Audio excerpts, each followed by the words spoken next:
C'est toujours très particulier pour moi de retourner en Géorgie. Je donne beaucoup ici. Je ne peux pas rester neutre. Ça m'est impossible. Je suis spontanée avec les gens. Je laisse libre cours à mes émotions.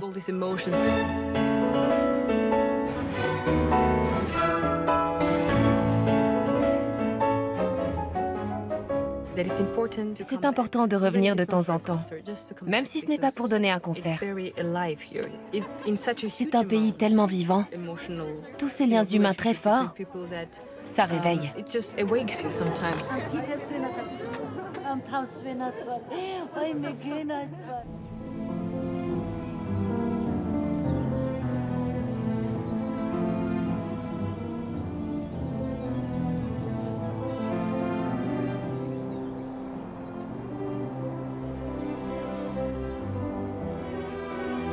La pianiste géorgienne Katia Bouniatichvili est de retour dans son pays natal. Elle répète aujourd'hui à Tbilissi.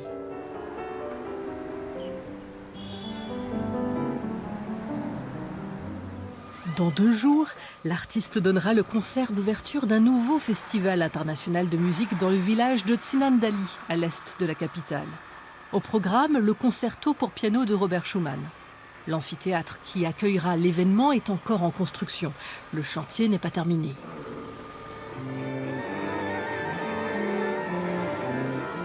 À 70 km de là, la jeune femme répète avec l'Orchestre philharmonique d'Israël, qu'elle côtoie depuis de longues années. C'est la première fois qu'ils se produisent ensemble, en Géorgie.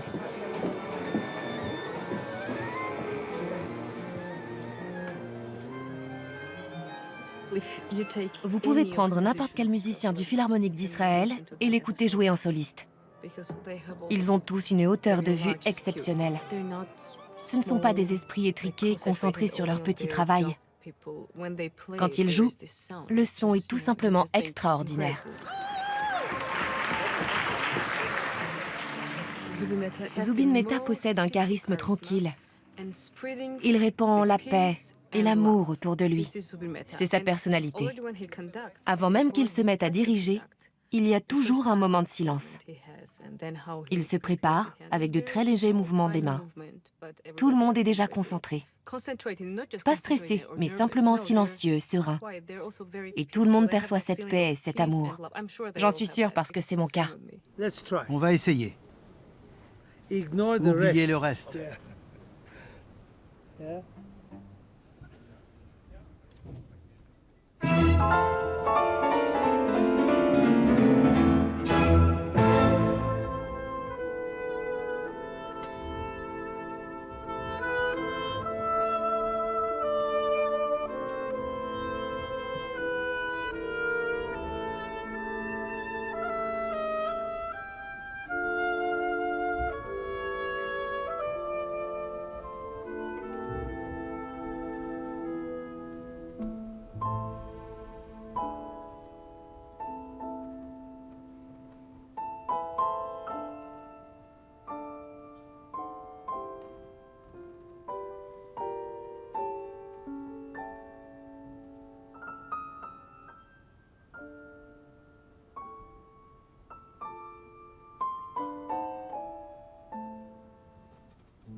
Ce qui caractérise la musique de Schumann, c'est avant tout ces changements d'humeur inopinés. Ça paraît fou. On a tendance à penser que les génies sont des fous d'ailleurs. Mais malgré ces changements chaotiques et sans transition, il y a une logique à la fin. Elle n'est pas simplement cérébrale, mentale, mais elle comporte aussi une part de beauté émotionnelle et poétique. Je peux vous donner quelques exemples. Ils sont partout, ces changements d'humeur, comme au début, quand l'orchestre fait son entrée.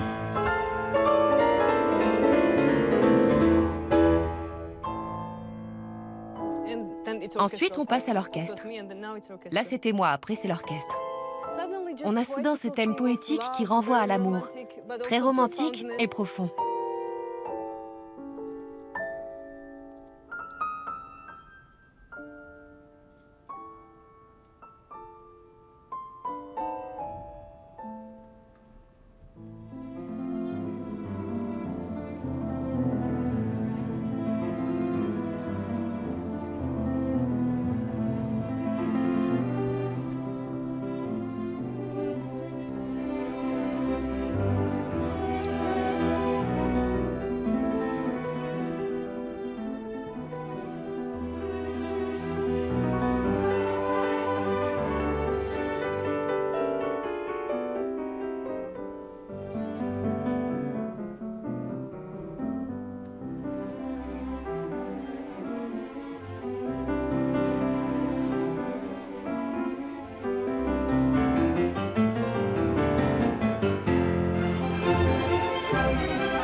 Tu attaques le deuxième thème un peu tôt.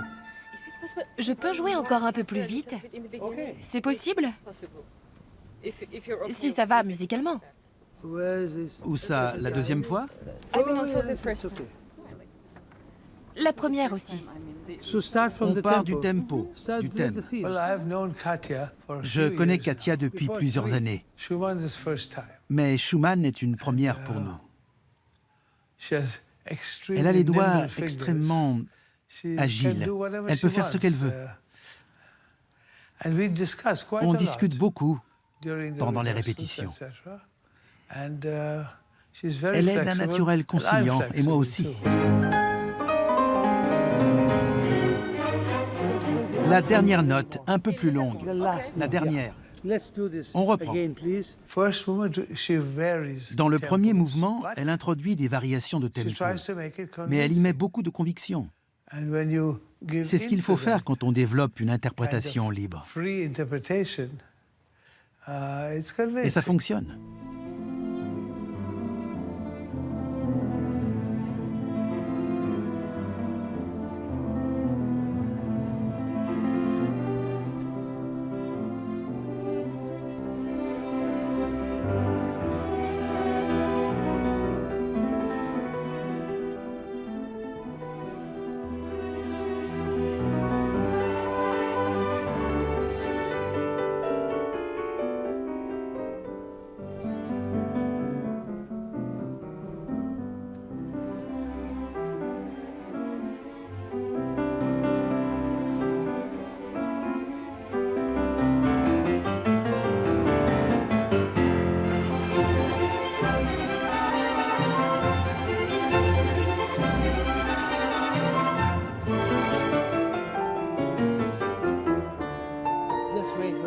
Attends, il y a un écho quelque part.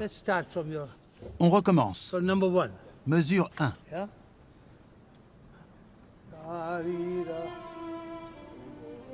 Oh, pardon. Pardon.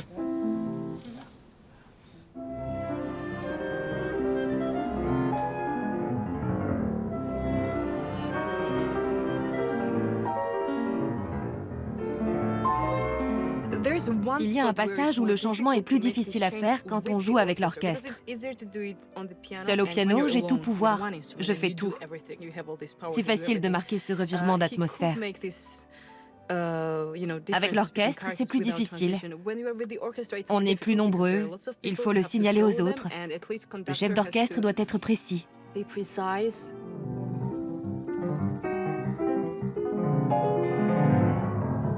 Sur la fin, il faut que les notes soient plus claires dans les graves.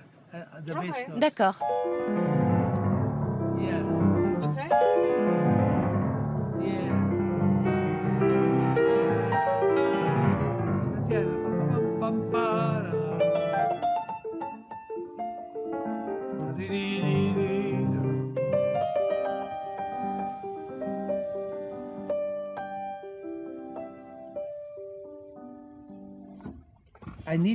Je veux entendre cette note-ci plus que celle-là. Le temps fort. Ok.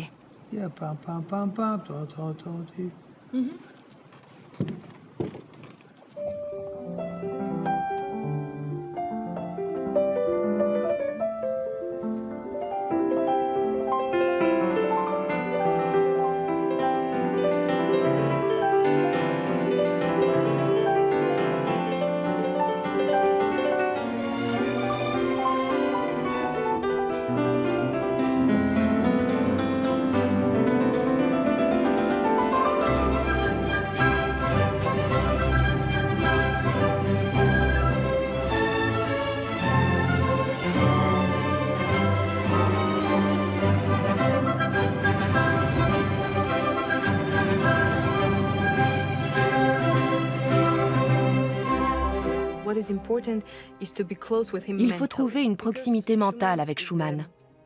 C'est un cérébral, même s'il met beaucoup de poésie dans sa musique parce qu'il a une imagination débordante. C'est très subjectif, mais c'est comme ça que je me le représente. Son imagination est tellement riche On pourrait croire que c'est le chaos et le désordre dans sa tête, mais c'est faux. Il y a toujours une logique dans tout ça. C'est ça qui me permet d'interpréter sa musique et de comprendre comment l'aborder.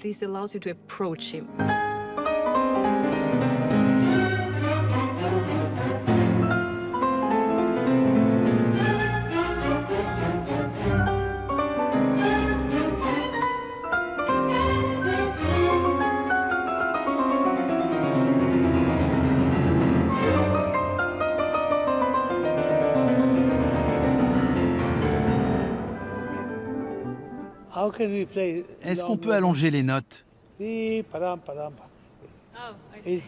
Avec ce tempo, elles sont très courtes. Oui, c'est bien. Zubin, tu bats 4 temps ici? Oui, 4 temps. C'est très troublant, je trouve. Pas moi. Comment ça, troublant? Tu ne joues même pas à cet endroit.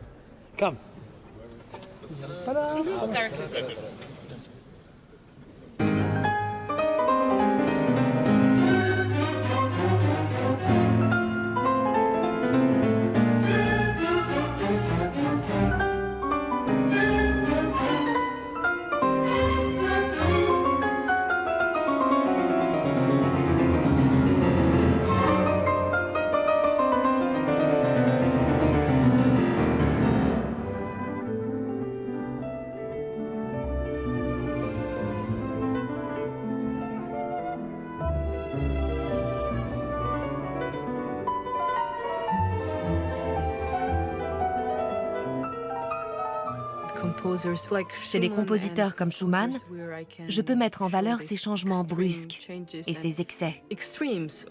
Ça me permet moi-même d'aller vers les extrêmes dans la musique. Ce que je fais beaucoup moins dans la vie, parce que ce n'est pas très confortable, croyez-moi. Je ne dirais pas que je m'identifie pleinement à la musique, sinon je ne saurais pas qui je suis en dehors des moments où je joue. Mais c'est une façon pour moi à la fois de trouver la sérénité et de me laisser aller à des émotions extrêmes.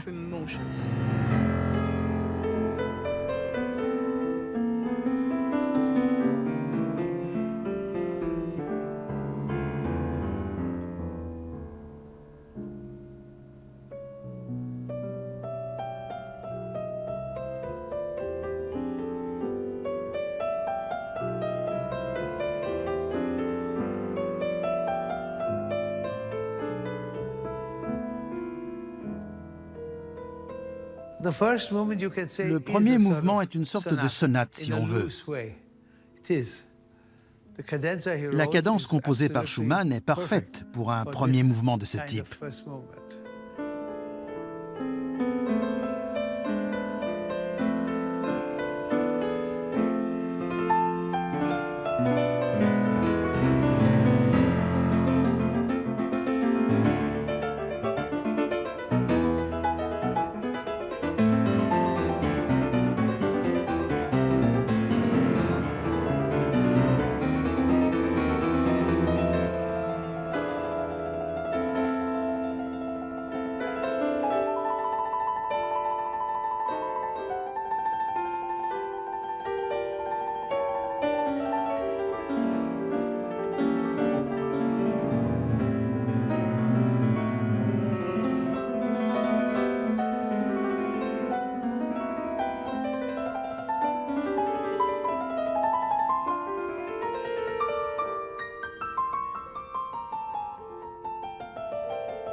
Quand on fait l'ascension d'une montagne, qu'on grimpe toujours plus haut, on ne tombe pas. On prend son envol.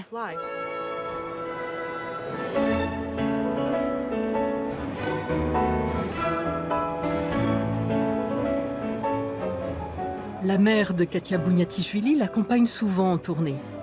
C'est elle qui lui a appris les rudiments du piano. Lorsque le projet de créer un festival de musique en Géorgie a vu le jour, la jeune pianiste a tout de suite accepté d'y participer.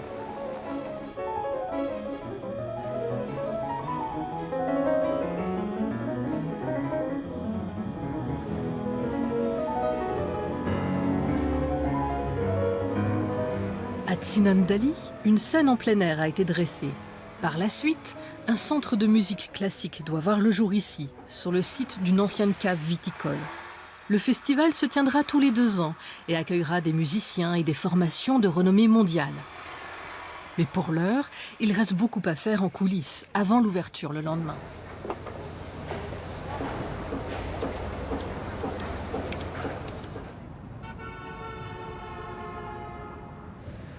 À Tbilissi, les répétitions se poursuivent avec le 2e mouvement.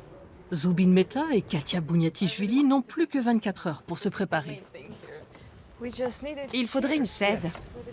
Elle ne va pas jouer debout.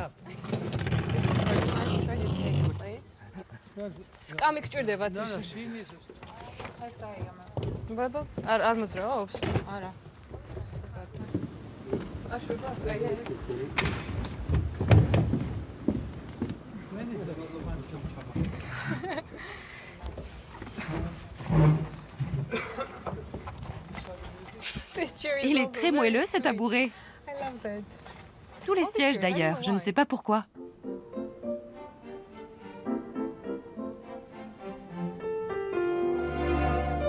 C'est trop. J'attends que tu me donnes le signal. Non, c'est toi qui démarres. Poco, poco.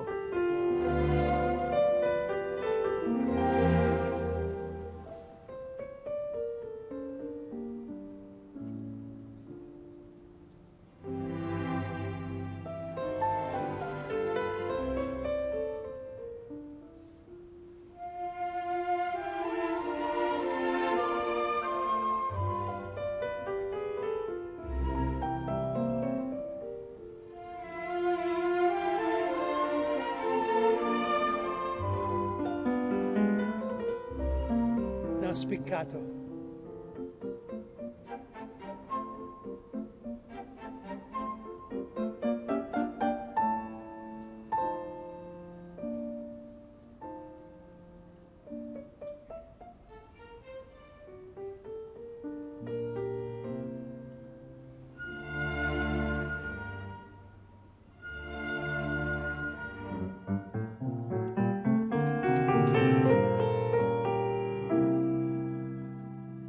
Non, moins ample, D'accord. plus intime. D'accord.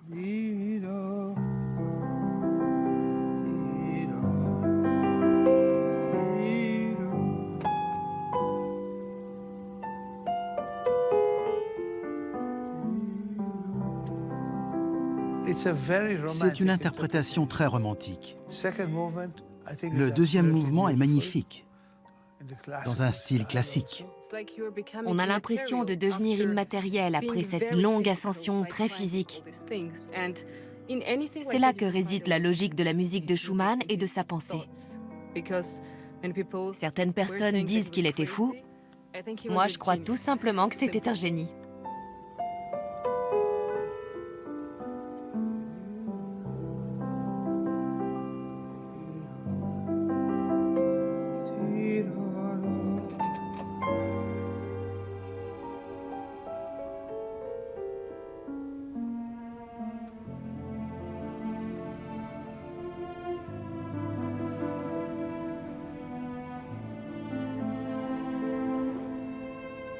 Bravo.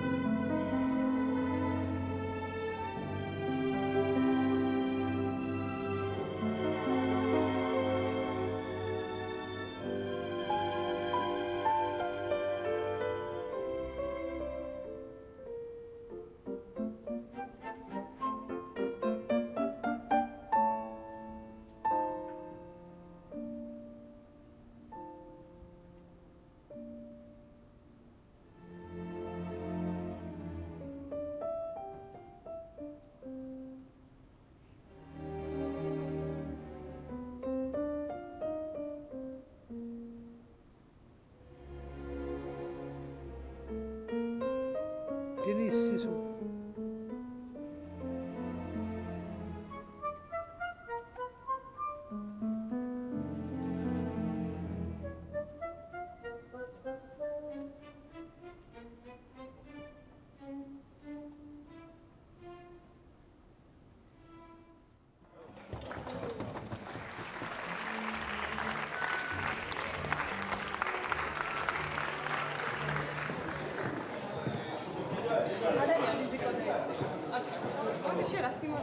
Katia Bouniatichvili encourage aussi les talents en devenir dans son pays d'origine.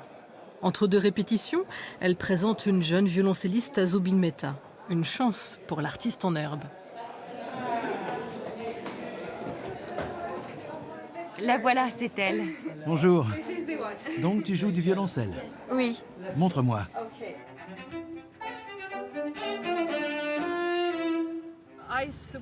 Je soutiens les jeunes musiciens quand je crois en eux. Ceux qui n'ont pas assez de talent, je ne leur conseille pas forcément de continuer à s'accrocher. Mais je ne leur dis pas non plus d'arrêter, parce que j'estime qu'il faut vivre ses passions à fond. Mais c'est tellement dur d'être musicien concertiste. Ça demande un travail énorme avant de monter sur scène. Et une fois qu'on y est, c'est beaucoup de stress parce qu'on a une lourde responsabilité. Ceux qui n'ont pas tout à fait assez de talent risquent de gâcher leur vie.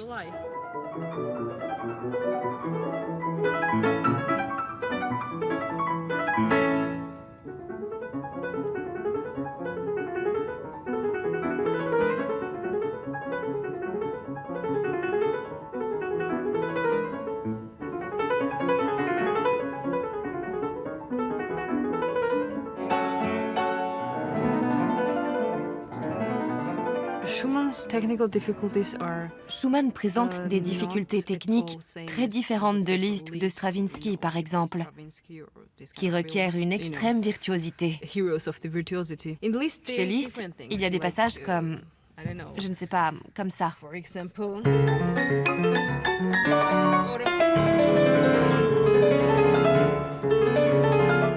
Par exemple, ça, c'est un grand geste qui vous emmène ailleurs, comme si la passion physique vous emportait. Chez Schumann, c'est différent. Ce qui dirige les mains est beaucoup plus cérébral.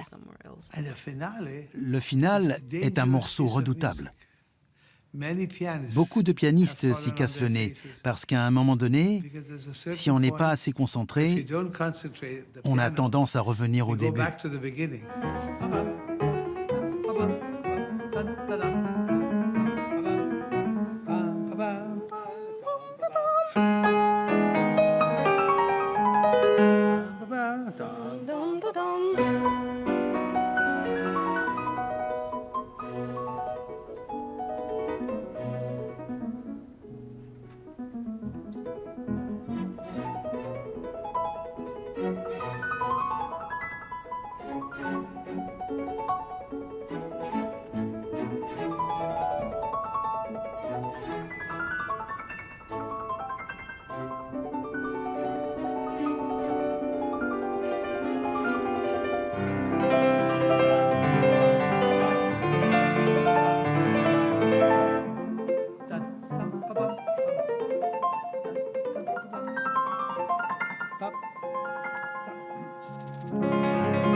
Je veux entendre la levée.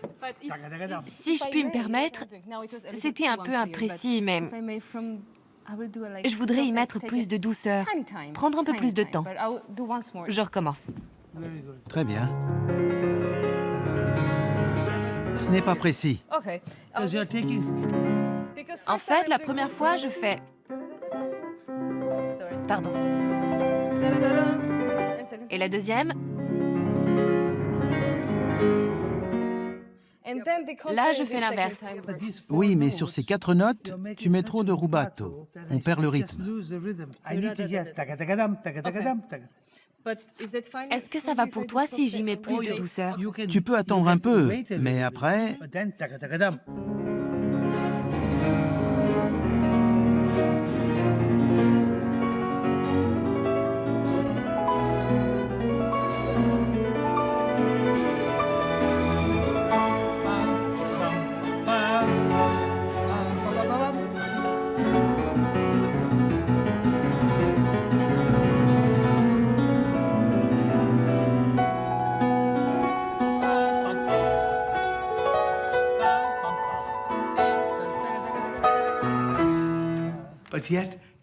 L'œuvre respire.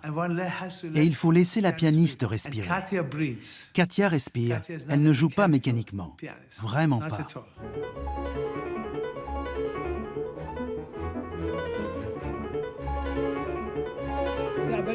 Excuse-moi, tu laisses enfler un peu. Ça ralentit le tempo et pendant ce temps, elle continue. On reprend. Mesure 24. Tout le monde. Tu es déjà en retard. Écoute-la. Je passe mon temps à leur dire « écoutez ». Vous ne pouvez pas jouer de façon métronomique tout du long. Même si le mouvement suit un tempo précis, il y a des degrés et des nuances. Il faut respirer avec Katia.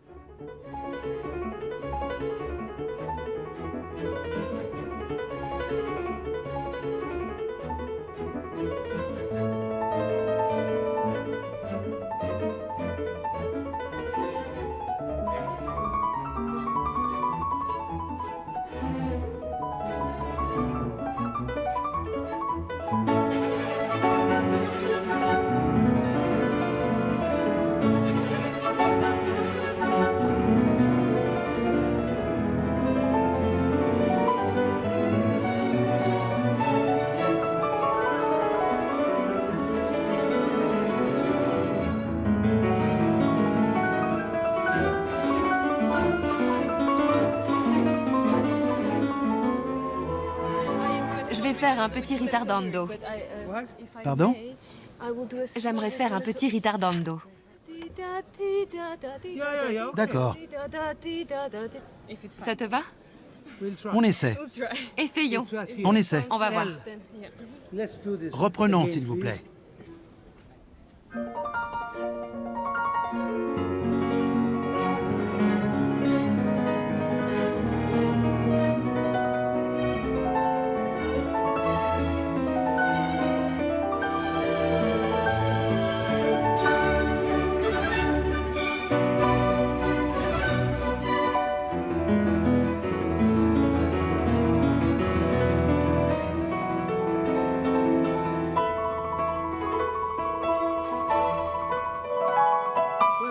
Attends, tu joues legato.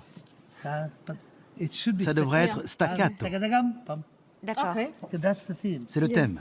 Oui, c'est vrai. Je reprends là.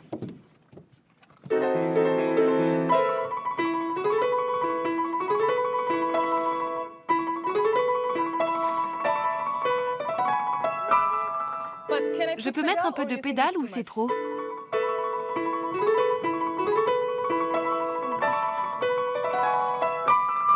Oui, c'est bon.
Bravo. Bravo. C'est merveilleux. Merci. Peu importe ce qui se passe demain. Pour l'instant, je nage dans le bonheur et j'ai envie d'en profiter à 200%.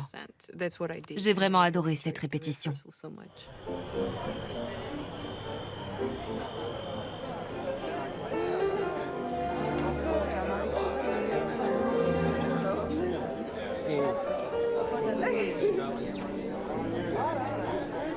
Le festival a organisé un dîner sur les hauteurs de Tbilissi. Le concert a lieu dans quelques heures.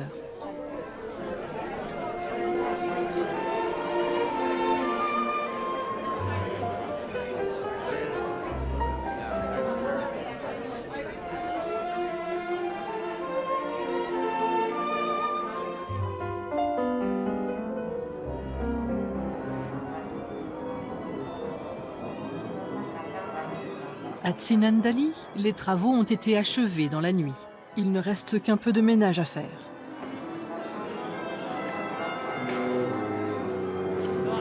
Je veux voir la scène. Une ultime répétition est prévue juste avant le concert. Mais le soleil de la fin d'après-midi gêne les musiciens. On ne peut pas jouer avec ce soleil. Ça va s'arranger. Mais c'est maintenant qu'on doit répéter.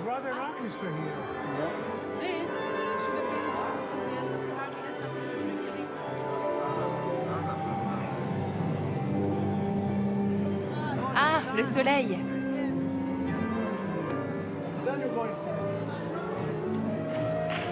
Où est le gaffeur? J'avais dit qu'il fallait scotcher ça. Le soleil descend encore. Je ne connais pas les lieux.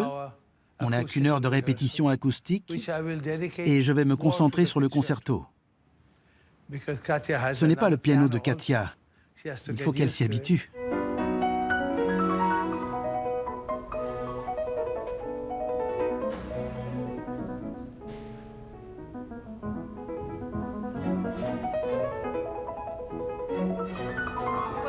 Est-ce que vous pourriez nettoyer un peu le clavier?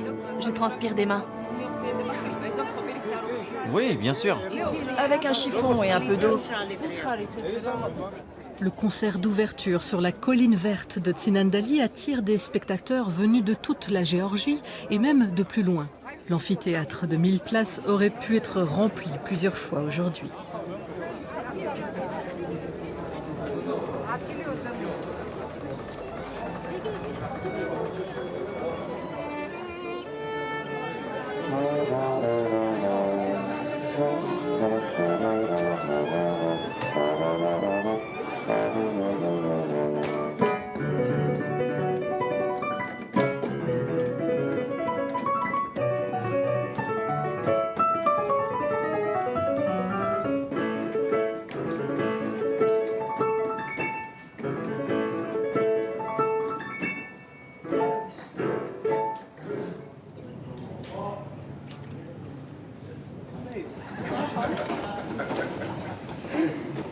Très joli. Hello! Souhaitez-moi bonne chance. Je suis curieuse. Ce concert sera une découverte à tout point de vue. Je suis sûre que tout se passera bien. Tout le monde y a mis du sien. Et si quelque chose ne va pas, ça ira quand même.